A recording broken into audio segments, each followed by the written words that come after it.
everyone, this is Cafeccino. I'm Ramsha Nadeem and today we will bake my favorite profiteroles. So profiteroles have a really essential base background related to choux pastry.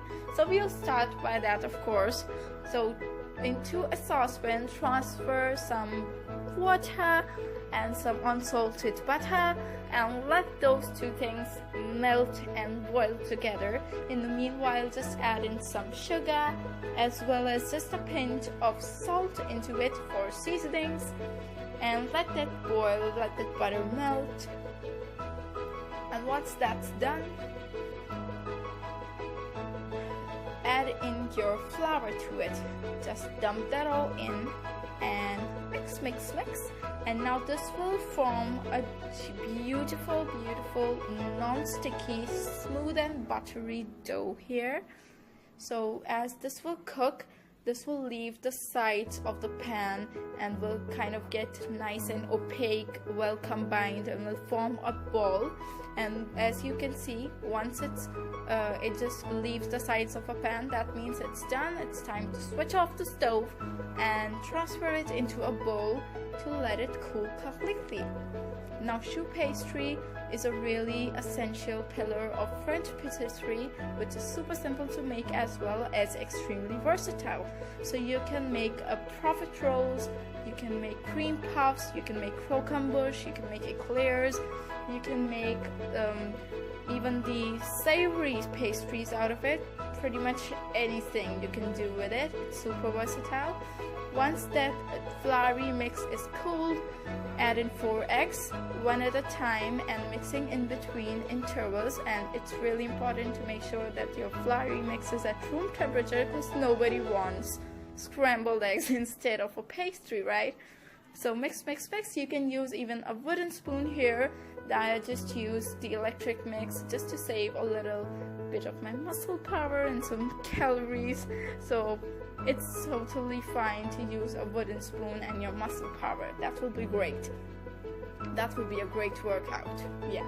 So once this is mixed in, transfer it into a disposable piping bag, fit it with no tip or maybe a round tip if you have. So in this recipe, my friend just helped me baking and it was so fun. So just kind of pipe some cute little teeny dollops onto a baking tray or a silicone mat.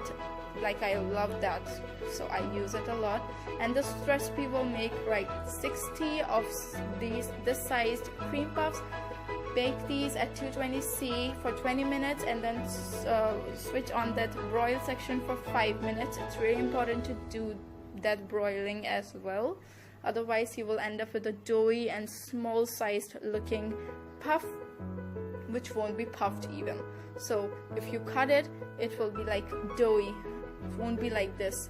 So we want this nice and puffy, having a big room to fill in the filling inside, or else you will end up with that doughy thing, which will look fine at first sight, but after 4-5 minutes it will kind of coalesce and it will get doughy.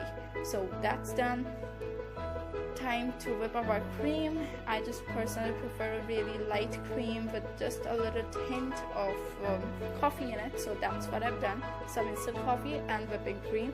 That's it. Whip them both together. Make sure it's nice and chilled, and then fill it into a piping bag. Fit it with a filler tip. That's a filler tip, which looks something like a syringe. That's what the actual function of this is. And if you don't have it, you can simply use any of your piping tip in hand and just fill in your cream puffs with cream to make them cream puffs, and dip the top part in some ganache, dark chocolate ganache, my personal favorite. And you can top them with some sprinkles now.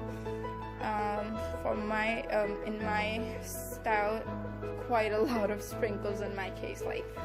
Or you can even top them with a cute little piece of nut. I'm using walnuts. You can go plain or you can do whatever you want, whatever filling you want. Super versatile pastry, super simple to make, and it's sorted.